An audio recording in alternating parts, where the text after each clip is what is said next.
بسم اللہ الرحمن الرحیم۔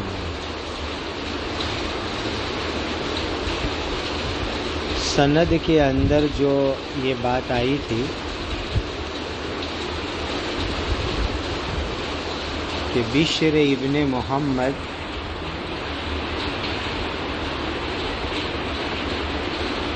وہ حضرت عبداللہ ابن مبارک رحمۃ اللہ علیہ سے نقل کرتے ہیں، تو اس میں حضرت عبداللہ ابن مبارک رحمۃ اللہ علیہ کے دو استاد وہ بتلاتے ہیں۔ ایک استاد کا نام یونس اور دوسرے استاد کا نام معمر، لیکن دونوں استادوں میں فرق یہ ہے کہ یونس رحمۃ اللہ علیہ سے جو روایت ہے وہ روایت باللفظ ہے، اور معمر رحمۃ اللہ علیہ سے جو ہے وہ روایت بالمعنی ہے۔ اسی لیے دیکھیں معمر کی روایت کے بعد لفظ آیا ہے نحوہ۔ یہ نحوہ کا لفظ یہ بتلاتا ہے کہ معمر رحمۃ اللہ علیہ سے جو یہ روایت نقل کی، یہ روایت بالمعنی نقل کی ہے، یہ اس کی دلیل ہے۔ ہاں تو بات چل رہی تھی وَكَانَ يَلْقَاهُ فِي كُلِّ لَيْلَةٍ مِّنْ رَمَضَانَ فَيُدَارِسُهُ الْقُرْآنَ۔ حضرت نبی کریم صلی اللہ علیہ وسلم کی جبرائیل امین سے ملاقات ہر سال رمضان کی رات میں ہوا کرتی تھی۔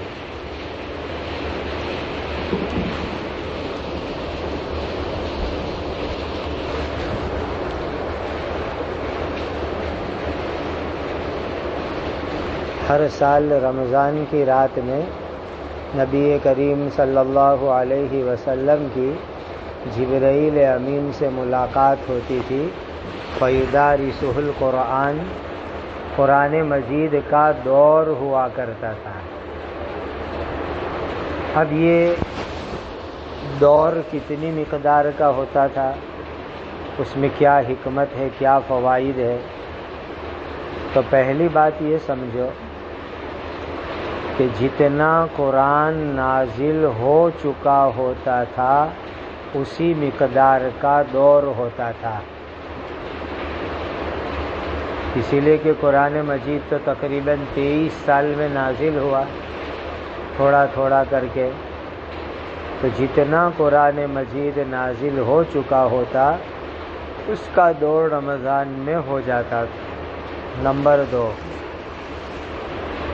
جتنی قرات باقی رکھنا منظور ہوتی اسی کا دور ہوتا تھا، جو مقدار منسوخ ہو جاتی تھی اس کا دور نہیں ہوتا تھا، کیونکہ نزول قرآن کے زمانے میں ناسخ منسوخ کا سلسلہ چلتا رہتا تھا، تو جتنی مقدار منسوخ ہو جاتی تھی اس منسوخ مقدار کا دور نہیں ہوتا تھا۔ تیسری بات یہ ہے کہ اس دور کا ایک اہم فائدہ یہ ہوتا تھا کہ مرتب ہو جاتا تھا، اس لیے کہ قرآن مجید کی ترتیب بھی ایک مستقل چیز ہے، تو دور کے موقع کے اوپر وہ ترتیب بالکل ظاہر ہو جاتی تھی۔ ورنہ پورا سال کیا ہوتا تھا، کوئی آیت نازل ہوئی تو جبرائیل امین بتلاتے اس آیت کو فلاں صورت میں فلاں آیت کے بعد رکھ دو، فلاں آیت کے پہلے رکھ دو، یہ سب جبرائیل امین بتلاتے رہتے تھے۔ ترتیب تو ایسی ہوتی جاتی تھی، لیکن رمضان میں جب دور ہوتا تھا تو اس وقت کے اوپر پوری مرتب شکل میں سامنے بات آ جاتی تھی۔ اس سے یہ معلوم ہوا کہ دور کی سنیت کا ثبوت ہوا کہ قرآن مجید کا مدارسہ اور دور کرنا مسنون ہے، سنت ہے، یہ ثابت ہوا۔ دوسرا فائدہ یہ ہوا کہ اس کی برکت سے قرآن پختہ ہو جاتا ہے، مضبوط ہو جاتا ہے۔ تیسرا فائدہ یہ کہ توثیق ہو جاتی۔ توثیق کا مطلب کون سا باقی ہے، کون سا منسوخ ہو گیا، یہ توثیق ہو جایا کرتی تھی۔ چوتھی بات یہ تھی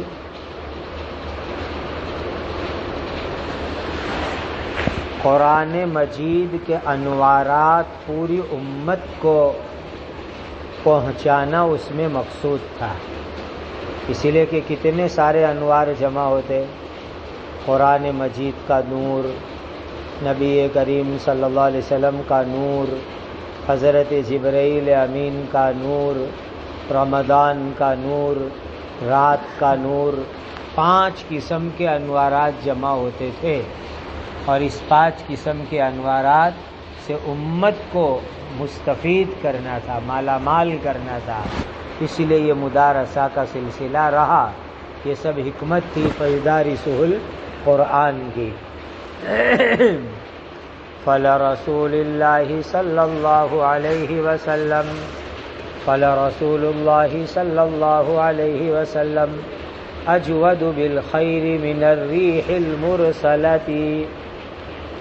یہ لام لام ابتدا ہے۔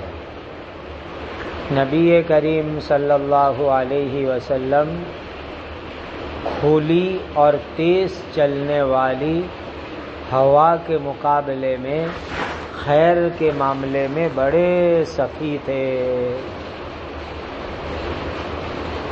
دیکھو حدیث شریف کے اندر ریح مرسلہ سے تشبیہ دی گئی۔ 2 طرح کی ہوا ہوتی ہے، ایک بند ہوا اور ایک ہوتی ہے کھلی ہوا۔ اب اس وقت ہم اس کمرے میں ہے تو اس میں ہوا بند ہے، اسی بند ہوا کو ہم تک پہنچانے کے لیے یہ پنکھا استعمال ہو رہا ہے۔ یہ پنکھا ایسا نہیں ہے کہ کمپنی نے جو بنایا تو اندر ہوا بھر کے دی اور روز تھوڑی تھوڑی چھوڑتا ہو، ایسا نہیں ہے، بلکہ بند کمرے میں ہوا موجود ہے۔ پنکھے کا کام ہے اسی بند کمرے کی ہوا کو ہم تک پہنچانا۔ لیکن ایک ہوا کیسی ہوتی ہے؟ کھلی، جاری، تیز ہوا، جیسے کھڑکی میں سے آتی ہے، ہم کھلے میدان میں ہوتے ہیں تب آتی ہے، یہ ہے ریح مرسلہ۔ تو ریح مرسلہ کے ساتھ تشبیہ دی گئی، اس لیے کہ ریح مرسلہ جو ہے تیز ہوا کرتی ہے، تیز۔ دوسری بات یہ کہ ریح مرسلہ ہر وقت تر و تازہ ہوا کرتی ہے۔ تیسری بات یہ ہے کہ ریح مرسلہ لوگوں کی اپنی ضرورت گھر بیٹھے پہنچاتی ہے، اس لیے کہ ریح مرسلہ کو کہیں ہمیں لینے نہیں جانا پڑتا۔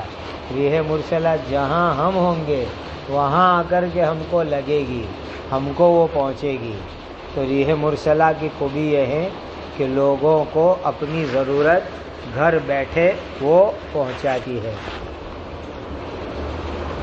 تو حضرت نبی کریم صلی اللہ علیہ وسلم کی سخاوت یہ کھلی تیز چلنے والی ہوا کے مانند ہو جاتی تھی، گویا ہر کس و ناکس کو، ہر عام اور خاص کو حضرت نبی کریم صلی اللہ علیہ وسلم کی سخاوت کا فیض پہنچتا تھا، اور وہ حضور کی سخاوت سے مستفید اور مالا مال ہوتے تھے۔ یہاں آ کر کے روایت مکمل ہوئی۔ اب ترجمۃ الباب سے مناسبت دیکھو کہ اس حدیث شریف کی ترجمۃ الباب سے مناسبت کیا۔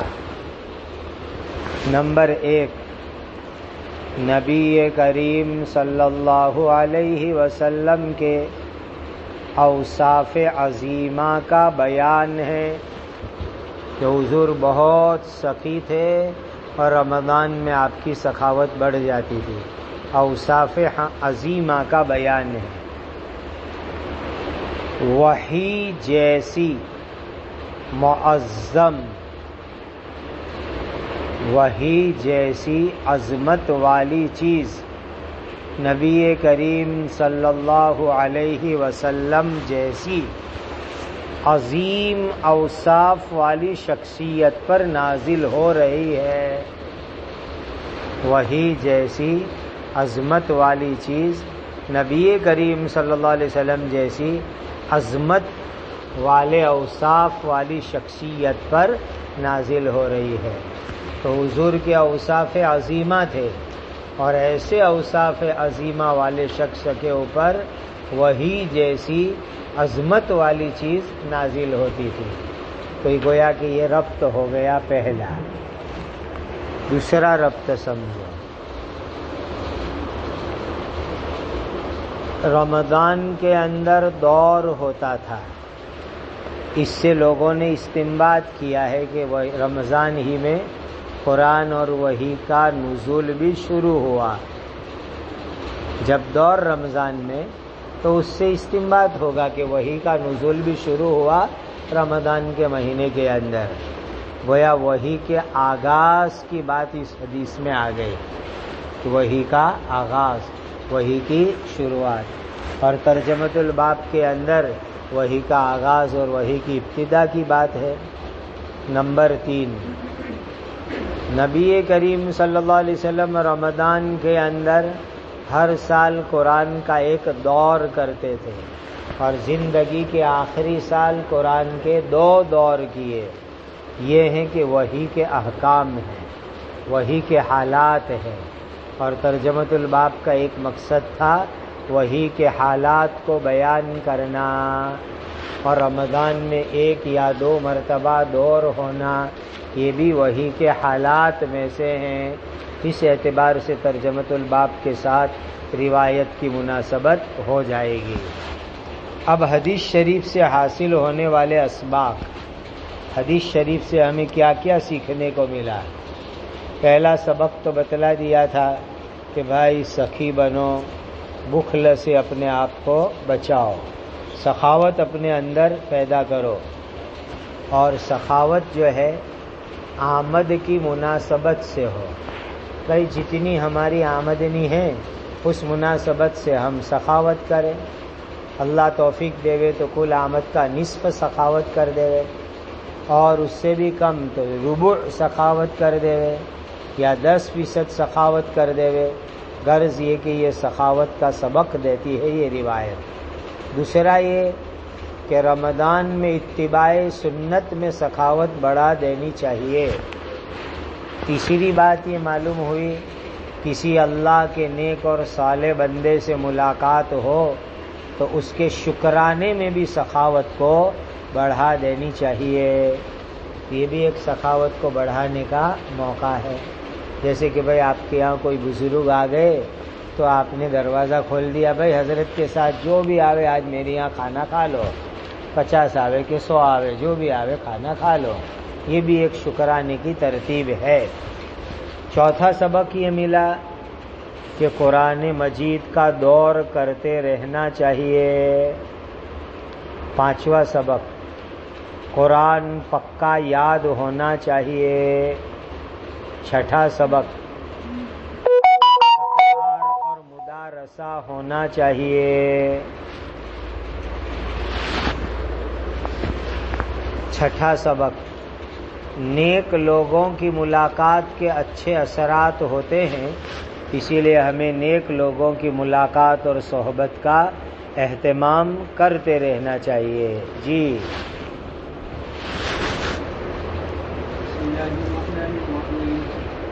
الحمد لله رب العالمين والصلاة والسلام على سيد الأنبياء والمرسلين وعلى آله وصحبه أجمعين. أما بعد، فبالسند المتصل منا إلى الإمام الجواد حافظ المرشد أمير المؤمنين بالحديث أبي عبد الله محمد بن إسماعيل الجعفري البخاري رحمه الله تعالى. اللهم انفعنا بعلومه وعلومهم أجمعين آمين يا رب العالمين. أنه قال: حدثنا أبو اليمان الحكم بن نافع قال أخبرنا شعيب عن الزهري قال أخبرني عبيد الله بن عبد الله بن عتبة بن مسعود أن عبد الله بن عباس أخبره أن أبا سفيان بن حرب أخبره أنه أرسل إليه في رجل من قريش وكان تجارا بالشام في المدة التي كان رسول الله صلى الله عليه وسلم مات فيها أبا سفيان وكفار قريش، فأتوا وهم بإيلاء ودعاه في مجلسه وحوله قدماء الروم، ثم دعاه ودعا ترجمانه قال: أيكم أقرب نسبا لهذا الرجل الذي يزعم أنه نبي؟ قال أبو سفيان: فقلت أنا أقرب نسبا. وقال أذنهم مني وقتلوا أصحابهم فجعلوهم عند ظهره، ثم قال لترجمانه: قل لهم إني سائل هذا عن هذا الرجل فإن كذبني فكذبوه، فوالله لولا الحياء من أن يذكروا علي كذبا لكذبت عنه. بس یہ طویل روایت ہے جس کو حدیث ہرقل کے نام سے یاد کرتے ہیں۔ حضرت امام بخاری رحمۃ اللہ علیہ نے اس حدیث کو اپنی الجامع الصحیح میں 17 مقامات پر یہ روایت ذکر کی ہے۔ کہیں مختصر ہے، کہیں مفصل ہے، 10 اور 7 17 مقامات پر یہ روایت آئی ہے۔ کتاب الجہاد کے اندر جہاں یہ روایت امام نے نقل کی ہے وہاں سوالوں کی ترتیب بہت اچھی ہے۔ یہاں سوال جواب کی ترتیب میں کچھ باتیں آگے پیچھے ہوئی ہے۔ روایت یہ عبید اللہ ابن عبداللہ ابن عتبہ ابن مسعود رحمت اللہ تعالی علیہ فرماتے ہیں کہ حضرت عبداللہ ابن مسعود رضی اللہ تعالی عنہ نے مجھے خبر دی۔ خبر یہ دی کہ ابو سفیان ابن حرب نے ان کو خبر دی، یعنی یہ واقعہ خود ابو سفیان نے ان کو بتلایا تھا، سنایا تھا۔ ابو سفیان کون ہے؟ حضرت نبی کریم صلی اللہ علیہ وسلم کے خسر ابا ہوتے ہیں۔ ابو جہل بدر میں مارا گیا، اس کے بعد مکہ کی سرداری ابو سفیان کے ہاتھ میں آئی۔ قریشی ہے، عبد مناف میں جا کر کے ابو سفیان کا نسب نبی کریم صلی اللہ علیہ وسلم کے ساتھ مل جاتا ہے۔ گویا کہ چوتھی پشت میں جا کر حضرت نبی کریم صلی اللہ علیہ وسلم اور ابو سفیان کا نسب ایک ہو جاتا ہے۔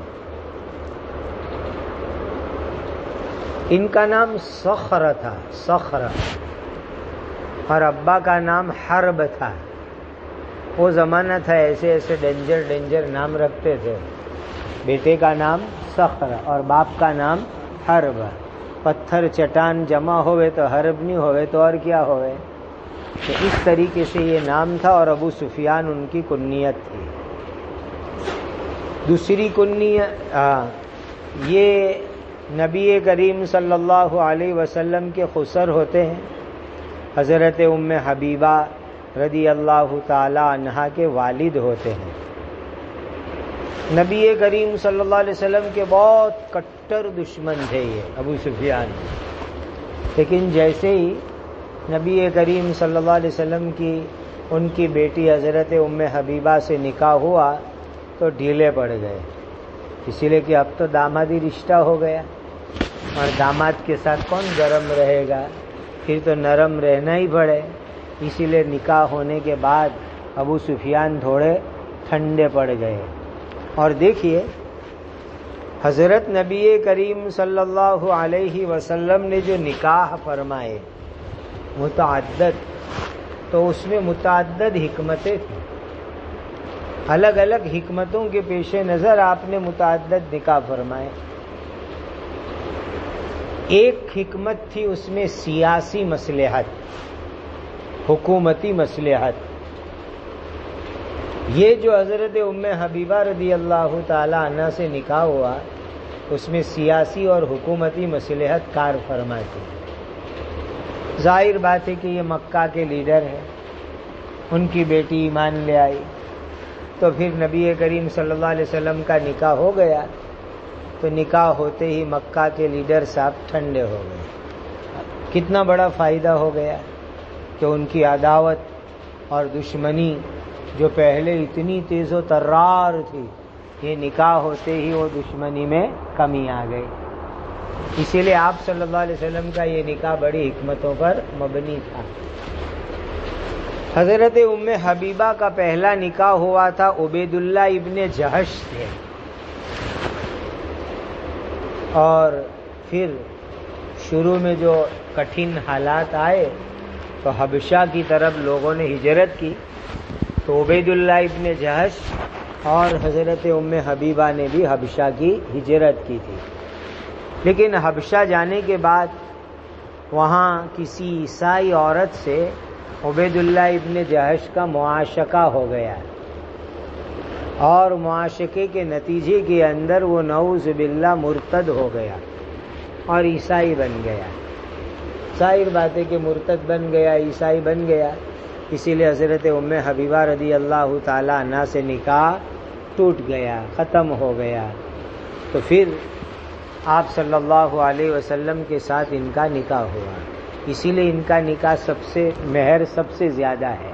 تمام امہات المؤمنین میں سب سے زیادہ مہر حضرت ام حبیبہ کو دیا گیا، اسی لیے کہ آپ صلی اللہ علیہ وسلم نے خود نہیں دیا تھا، وہ چونکہ بادشاہ نے دیا تھا حبشہ کے، اسی لیے یہ مہر سب سے زیادہ ہے. ورنہ عام طور پر تمام امہات المؤمنین کا مہر وہی مہر فاطمی جس کو کہتے ہیں 1531 گرام چاندی والا ہے. یہ حضرت فاطمہ کا بھی اور تقریباً تمام امہات المؤمنین کا. لیکن ان کا مہر چونکہ شاہ حبشہ نے دیا، اسی لیے بہت گراں قدر ان کا مہر دیا گیا تھا حضرت ام حبیبہ کا. تو یہ ابو سفیان ابن حرب نے یہ واقعہ سنایا. کیا واقعہ ہوا؟ ان ہرقل، یہ ہرقل جو ہے قیصر روم کا نام ہے. قیصر اس کے معنی آتے لغت میں پھاڑنے اور چاک کرنے کے.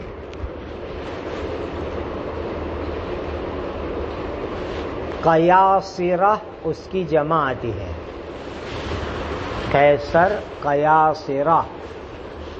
دیکھو عیسائی سلطنت قدیم زمانے کے اندر اس کا کیپٹل، اس کی راجدھانی روما ہوتی تھی. آج کل کا اٹالی، روما قدیم جس کو روما کہتے ہیں، وہ اس کا دارالسلطنت ہوتا تھا عیسائی دنیا کا.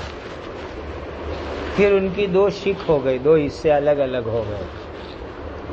ایک حصے کا دارالسلطنت وہی روما رہا، اٹلی رہا، آج بھی وہی ہے قدیم زمانے سے، اور وہیں دنیا کا سب سے بڑا پادری پوپ وہیں رہتا ہے.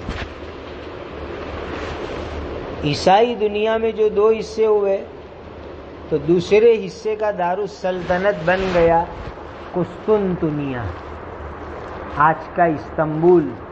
وہ اس کا دوسرا حصہ دارالسلطنت بن گیا. وہاں استنبول کے اندر جو عیسائیوں کی عالمی حکومت تھی، وہ دنیا کی اس زمانے کی سپر پاور حکومت کہی جاتی تھی. دو بڑی حکومتیں تھیں حضرت نبی کریم صلی اللہ علیہ وسلم کے زمانے میں دنیا کی. ایک عیسائیوں کی، اس میں جو بھی ان کا بڑا بادشاہ ہوتا تھا اس کو لقب دیتے تھے قیصر روم. اور نبی کریم صلی اللہ علیہ وسلم کے زمانے میں جو قیصر روم تھا اس کا نام تھا ہرقل. اور قیصر کے معنی چاک کرنے اور پھاڑنے کے. اور اس کی وجہ یہ ہوئی تھی کہ کسی عورت کا انتقال ہو گیا اور وہ حاملہ تھی، اس کے پیٹ میں بچہ تھا. اب عورت کا انتقال ہو گیا تو ولادت معمول کے مطابق تو ہو نہیں سکتی، تو اس عورت کا پیٹ پھاڑا گیا اور پھاڑ کر کے اندر سے بچہ نکالا گیا. اور وہ بچہ بڑا ہونے کے بعد بادشاہ بنا. تو وہ فخر کیا کرتا تھا کہ میری ولادت عام ترتیب سے نہیں ہوئی ہے، میری ماں کا پیٹ چاک کر کے میری ولادت ہوئی ہے. اس پر سے اس کا لقب بن گیا قیصر. اور بعد میں روما حکومت کے، یعنی عیسائیوں کی جو بڑی حکومت ہوتی تھی استنبول جس کا مرکز تھا، اس کے ہر بڑے بادشاہ کا لقب ہوتا تھا قیصر روم. یہ ہرقل 31 سال تک اس نے حکومت کی ہے، اور اسی کی حکومت کے زمانے میں حضرت نبی کریم صلی اللہ علیہ وسلم کا باقاعدہ نبوت کا زمانہ رہا ہے، قیصر روم کے زمانے کے اندر۔ یہ جو قیصر تھا نجومی بھی تھا اور کاہن بھی تھا، دونوں فن وہ جانتا تھا، نجومی اور کاہن، دونوں فن میں فرق ہے۔ نجومی میں کیا ہوتا ہے؟ یہ ستارے، اس کی گردش، اس کی چال، اس کی رفتار اور اس کی تبدیلی مکان وغیرہ کا گہرا علم جس کو ہو اس کو نجومی کہا جاتا ہے۔ اس کو کھگوڑ شاستر بھی کہا جاتا ہے، ایسٹرالوجی سے ملتا جلتا یہ فن ہے۔ اور کاہن میں کیا ہوتا ہے کہ جنات شیطان سے آدمی دوستی کرتا ہے اور وہ چوری چھپی سے ملائکہ کی بات سن کر لا کر کے بتلاتے ہیں، وہ کاہن کہلاتا ہے۔ تو یہ ہرقل بادشاہ جو تھا کاہن بھی تھا اور نجومی بھی تھا، دونوں چیز اس کو آتی تھی، ایسا معلوم ہوتا ہے۔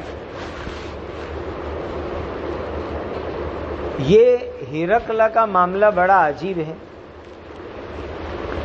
اس کو علم نجوم کے ذریعے سے اندازہ ہوا کہ ختنہ والی قوم کے لوگ میری حکومت پر غالب آ جائیں گے اور میری حکومت دنیا میں ختم ہوگی۔ اب اہل حکومت کو حکومت سے بڑی کوئی چیز ہوتی نہیں ہے۔ اس کو پتہ چلا کہ میری حکومت ختم ہوگی ختنہ والوں کے ذریعے سے، تو اب اس نے تحقیق شروع کی کہ بھئی یہ ختنہ والی قوم ہے کون؟ تو اس کو پتہ چلا کہ یہودی لوگ ختنہ کراتے ہیں۔ اب یہ اطلاع نہیں ہوئی تھی کہ عرب لوگ بھی ختنہ کراتے ہیں، پہلے یہ پتہ چلا کہ یہودی لوگ ختنہ کراتے ہیں۔ تو اب سوال ہوا کہ یہ یہودی لوگ کسی وقت کے اوپر ہماری حکومت پر غالب آ جائے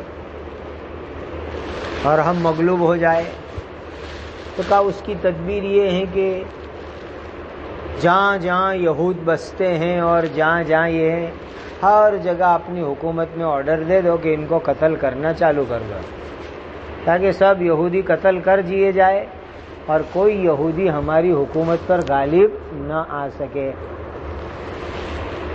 تیسری بات، اسی زمانے کے اندر یہ ہوا کہ بصرہ کا علاقہ وہ بھی قیصر روم کی حکومت کے ماتحت آتا تھا، چونکہ وہ سپر پاور حکومت، بہت سے صوبے بہت سے ممالک اس کی ماتحت تھے۔ تو بصرہ کے اندر جو ہرقل کے گورنر ہے، آگے ان کا نام آ رہا ہے، تو اس گورنر نے اطلاع دی ہرقل کو کہ عرب کے اندر حضرت محمد صلی اللہ علیہ وسلم کا ظہور ہوا ہے، اس کی اطلاع دی ہرقل کو۔ اور یہ بھی خبر سامنے آئی کہ اہل عرب ختنہ کراتے ہیں، اس لیے ہرقل کو خطرہ ہو گیا کہ شاید یہی عرب لوگ تو میری حکومت پر غالب نہیں آ جاوے اور میری حکومت پر قابض نہیں ہو جاوے، یہ اس کو خطرہ لاحق ہو گیا ہرقل کو۔ تو کہتے ہیں کہ ہرقل اس زمانے کے اندر قدس آیا ہوا تھا، ایلیا قدس ملک شام آیا ہوا تھا، حالانکہ ان کا دارالحکومت تو استنبول میں، لیکن وہ اس زمانے کے اندر اپنی حکومت کے دورے پر اور سفر کرتے کرتے جو ہے یہاں آیا ہوا تھا، ایلیا قدس آیا ہوا تھا۔ اور اس کے آنے کی وجہ یہ لکھی ہوئی ہے کہ قیصر روم کی حکومت ختم ہو رہی تھی۔ الف لام میم غلبت الروم فی ادنی الارض وهم من بعد غلبهم سیغلبون فی بضع سنین، یعنی دنیا کی دوسری حکومت کسرا بادشاہ نے قیصر کے اوپر زبردست حملہ کیا اور اس میں وہ لوگ بڑے کامیاب ہوئے، ایسے کامیاب ہوئے کہ قیصر روم کی حکومت کے اکثر حصے کسریٰ نے قبضہ کر لیا، اور قیصر کی حکومت سمٹ کر کے رہ گئی صرف استنبول میں، بلکہ استنبول کے اندر ان کے دارالخلافہ پر بھی کسریٰ کی حکومت پہنچ گئی۔ اور اب خطرہ یہ ہو گیا کہ دنیا سے قیصر اور قیاصرہ کی حکومت ہمیشہ کے لیے مٹ جائے گی، لیکن وہ مٹنے والی نہیں تھی۔ قرآن نے پیشین گوئی کی تھی، وَهُمْ مِنْ بَعْدِ غَلَبِهِمْ سَيَغْلِبُونَ، ان قریب یہ لوگ پھر دوبارہ غالب آئیں گے۔ اب ہوا یہ کہ مرتا کیا نہ کرتا، قیصر روم نے سوچا کہ اب اپنی حکومت تو جا رہی ہے، تو کوئی آخری حملہ اب اپنے جو کچھ طاقت بچی کچی ہے وہ لگا کر ایک آدھ کر ڈالے۔ تھوڑی بہت کامیابی جو ملی وہ صحیح، کسریٰ کی اتنی بڑی حکومت کے سامنے اپنی پوری حکومت تو دوبارہ جمانا اس کو ذرا مشکل لگتا ہے، جو ملا وہ غنیمت، اکثر اس سے تو چلے گئے۔ تو اس نے بچی کچی اپنی حکومت طاقت جمع کر کے حملہ شروع کیا، اور اللہ تعالیٰ نے کامیابی عطا فرمائی۔ کامیابی کا راز بھی بعض تاریخ کی کتابوں میں لکھا ہوا ہے کہ کسریٰ جو بادشاہ تھا، جب اس کی فتوحات بہت بڑی تو اس کو اپنے کسی کمانڈر کے بارے میں کچھ شک ہو گیا، تو اس نے اس کو معزول کرنا چاہا منصب سے۔ اب جو آدمی منصب پر اڑا ہو، جمع ہو، اس کو ہٹانا اتنے بڑے کمانڈر کو کوئی آسان کام تھوڑا ہی ہے۔ تو اس نے اندر کھانے قیصر کے ساتھ ساز باز کر ڈالی، اسی کمانڈر نے اندر سے وہ پھٹ گیا اور اس کے ساتھ ہو گیا، اور اس کو سارے راز وغیرہ بتانے شروع کیے۔ یہ بھی قیصر کی کامیابی کا ایک راز بتلاتے ہیں۔ بہرحال قیصر نے منت مانی کہ اگر جو میں دوبارہ کامیاب ہو گیا، فاتح ہو گیا، تو پیدل چل کر کے بیت المقدس جاؤں گا، اس کی اس نے منت مانی، کیونکہ ان کے لیے تو مقدس ترین مقام وہ تھا۔ اللہ تعالیٰ نے دھیرے دھیرے قیصر کو زبردست فتح عطا فرمائی، اور دوبارہ اس کی سلطنت اور حکومت عالی شان قائم ہو گئی، اور قرآن کی پیشین گوئی بھی پوری ہو گئی۔ وَهُمْ مِنْ بَعْدِ غَلَبِهِمْ سَيَغْلِبُونَ فِي بِضْعِ سِنِينَ، یہ پیشین گوئی پوری ہوئی باری سبحانہ و تعالیٰ کی اور قرآن مجید کی، اور قیصر کی حکومت قائم ہو گئی۔ اس نے اپنی منت پوری کرنے کے لیے وہ باقاعدہ استنبول سے سفر کر کے پیدل چل کر کے قدس سے آیا منت پوری کرنے کے لیے۔ جس زمانے کے اندر یہ ایلیا میں قدس میں مقیم تھا، اسی زمانے کا یہ واقعہ ہے۔ دراصل یہ فن نجوم کا بڑا ماہر تھا، تو کچھ نجوم کی گردش وغیرہ یہ سب دیکھ کر کے اس کو اندازہ ہو گیا، اس لیے اس نے سوچا کہ مجھے اب اس سلسلے میں مزید تحقیق کرنی چاہیے کہ بھائی یہ ختنہ والی قوم، عرب کی قوم، اور اس میں ایک نبی محمد صلی اللہ علیہ وسلم کی خبر سنائی دی جا رہی ہے، تو ان کے بارے میں مجھے حالات کی تحقیق کر لینی چاہیے۔ اسی زمانے میں یہ ہوا کہ ادھر مکہ میں صلح حدیبیہ کا واقعہ پیش آیا، مدینہ والے اور مکہ والوں کے درمیان، اور صلح حدیبیہ کی مدت 10 سال تھی، اس لیے راستے سب پر امن ہو گئے، جس کو جہاں آنا ہو جہاں آوے جاوے۔ حضرت نبی کریم صلی اللہ علیہ وسلم نے موقع سے فائدہ اٹھایا اور اس پر امن زمانے کے اندر شاہان عجم کے نام پر دعوتی خطوط لکھے ایمان کی دعوت دینے کے لیے۔ اس میں ایک خط آپ نے قیصر روم کو بھی لکھا ایمان کی دعوت کا، اور وہ خط لے کر کے حضرت دحیہ کلبی رضی اللہ تعالی عنہ کو آپ نے روانہ فرمایا۔ لیکن قیصر ہرقل تو بہت بڑا بادشاہ، وہاں تک رسائی تو بہت مشکل، اسی لیے ترتیب یہ بنائی کہ بصرا کے جو گورنر تھے قیصر روم کی طرف سے، ان کو یہ خط دیا جائے اور وہ خط پہنچائیں گے قیصر روم کو، یعنی گویا ان کے کسی گورنر کو واسطہ بنایا جائے، یہ طے ہوا۔ اور یہی ترتیب اپنائی گئی۔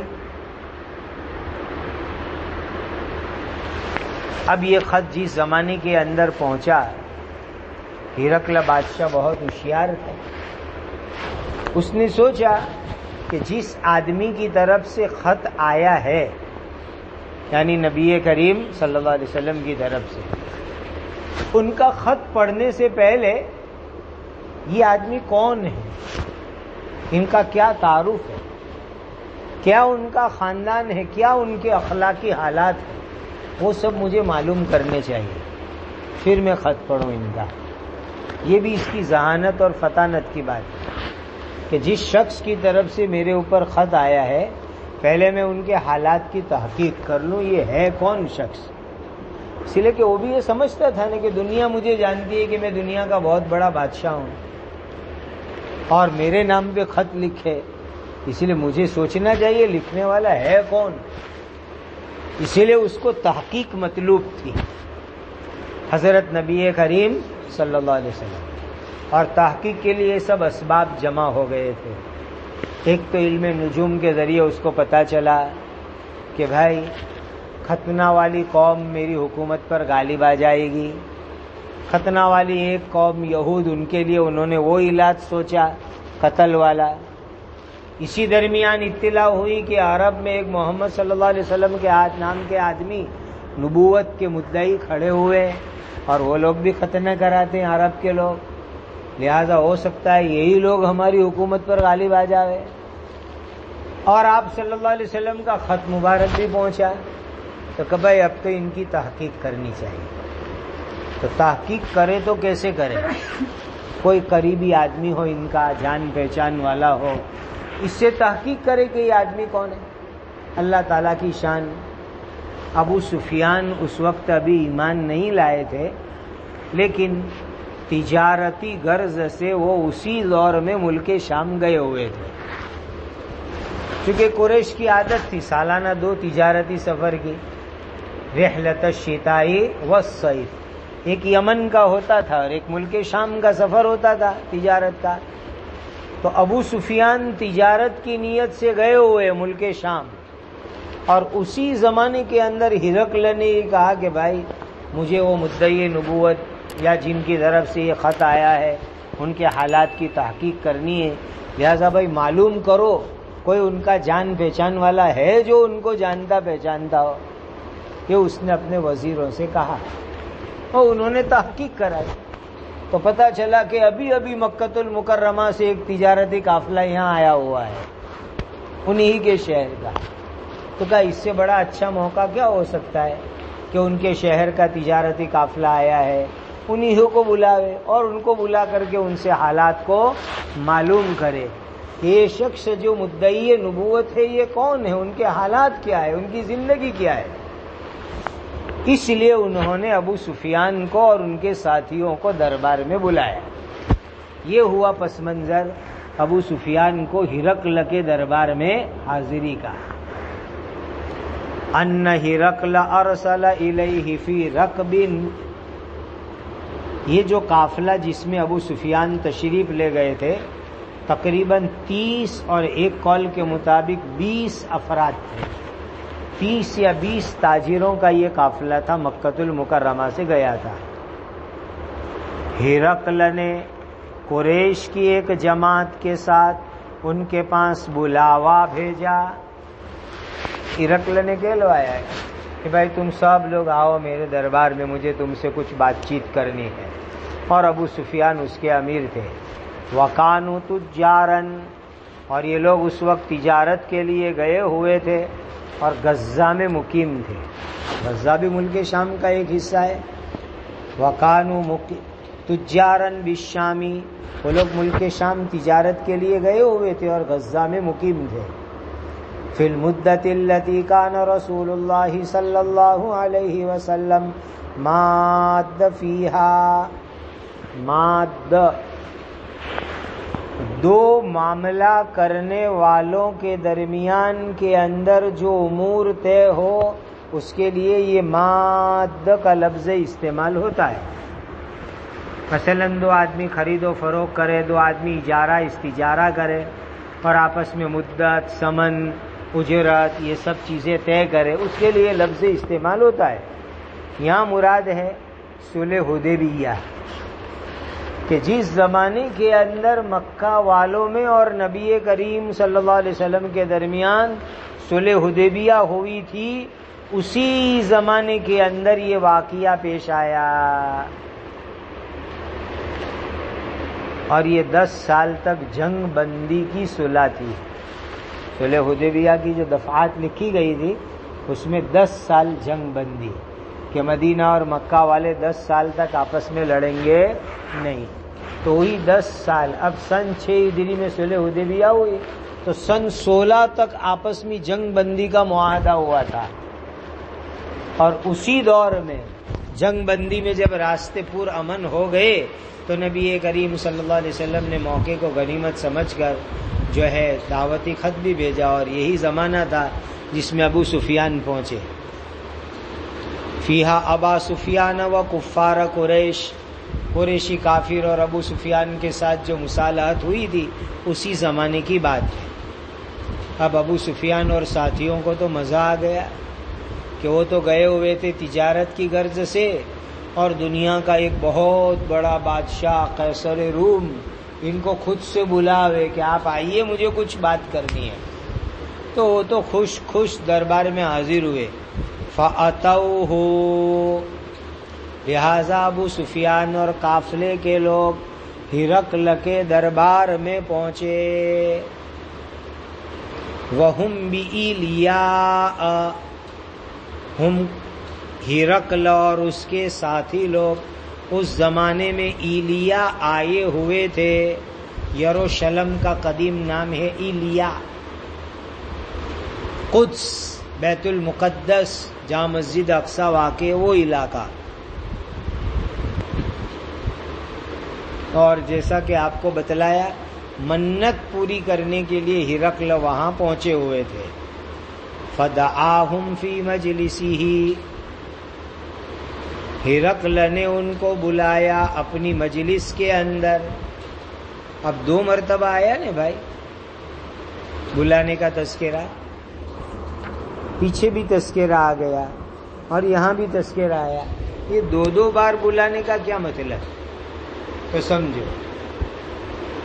ابو سفیان اور ان کا تجارتی قافلہ ملک شام میں کہیں تھا، یعنی وہیں غزہ میں، بازار میں، تجارتی منڈی میں. وہاں ان کو اطلاع دی گئی بھئی آپ کو ہرقل کو ملنے کے لیے آنا.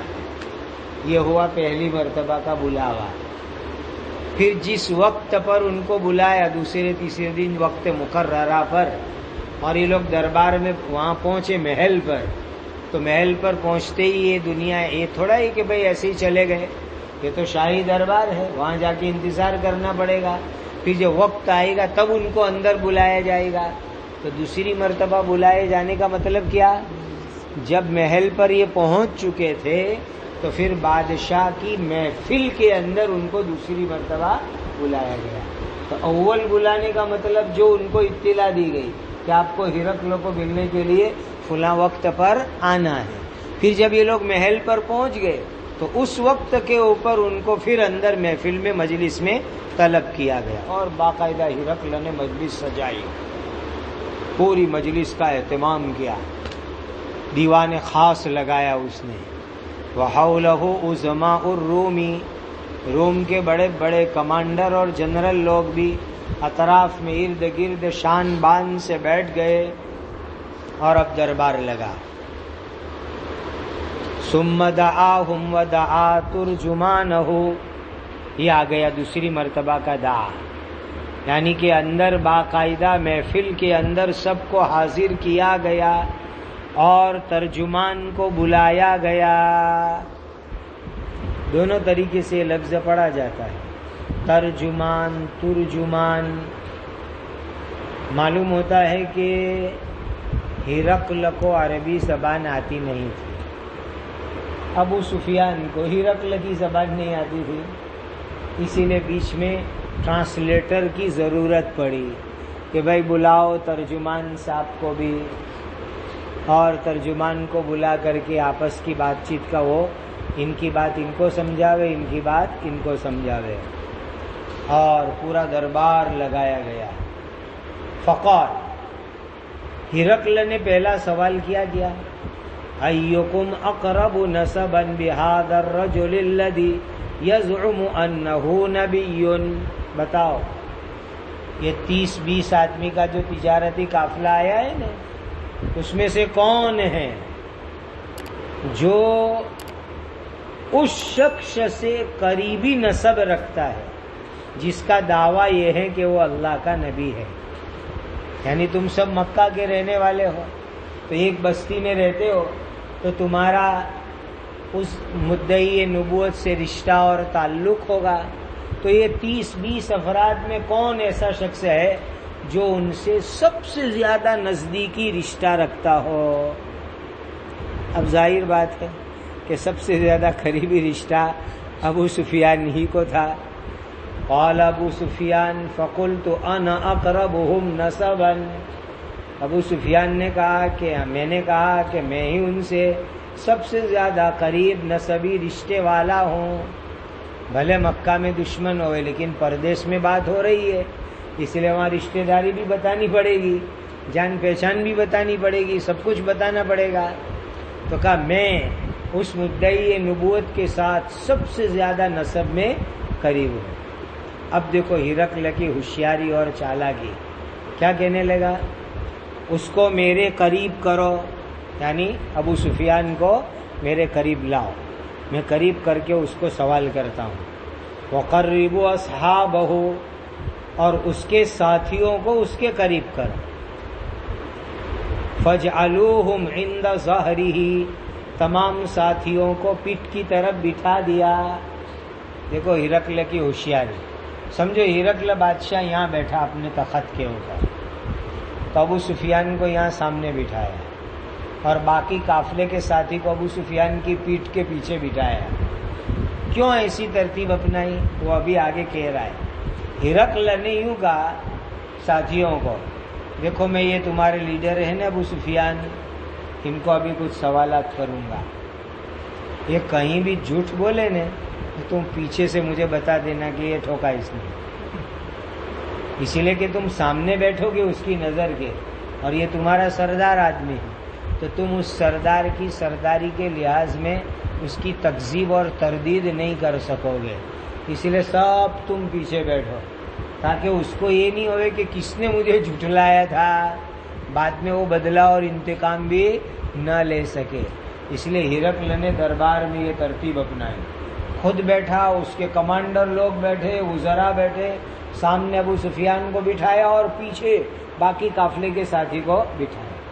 اب ظاہر ہے کہ پیچھے کوئی سوال کے جواب میں اس نے جھوٹ بولا اور پیچھے سے کسی نے اشارہ کر دیا، تو ابو سفیان کو کیا پتا چلے گا کس نے اشارہ کیا اور کون جو ہے میرے خلاف بولا؟ اس لیے اس نے یہ بہترین ترتیب اپنائی تاکہ ابو سفیان جھوٹ نہ بول سکے اور بات کے اندر بناوٹ نہ کر سکے۔ یہ ہرقل کی کمال ذہانت اور کمال ہوشیاری۔ ثم قال لترجمانہ، پھر ہرقل نے اپنے ترجمان سے کہا، قل لہم، ابو سفیان کے ساتھیوں کو بولو، انی سائل ھذا عن ھذا الرجل، میں اس سے یعنی ابو سفیان سے، میں اس سے یعنی ابو سفیان سے اس آدمی کے بارے میں سوالات کرنا چاہتا ہوں، ھذا الرجل یعنی نبی کریم صلی اللہ علیہ وسلم، میں اس سے یعنی ابو سفیان سے اس آدمی کے بارے میں، یعنی نبی کریم صلی اللہ علیہ وسلم کے بارے میں کچھ سوال کرنے والا ہوں۔ فَإِن كَذَبَنِي فَكَذِّبُوهُ، اگر وہ جھوٹ بولے تو تم اس کے جھوٹ کو ظاہر کر دینا، اگر یہ جھوٹ بولے تو تم اس کے جھوٹ کو ظاہر کر دینا، پیچھے سے بولیں گے پتہ بھی نہیں چلے گا، اشارہ کر دیں گے، چٹھی لکھ کے بھیج دیں گے تو پتہ چلے گا نہیں، اس لیے میں سوال کروں جھوٹ جواب دے تو تم فوراً جو ہے مجھے بتلا دینا کہ اس نے یہ بات جھوٹ بولی. دیکھو کتنی اچھی ترتیب اپنائی. ابو سفیان ہرقل بادشاہ نے صحیح بات معلوم کرنے کے واسطے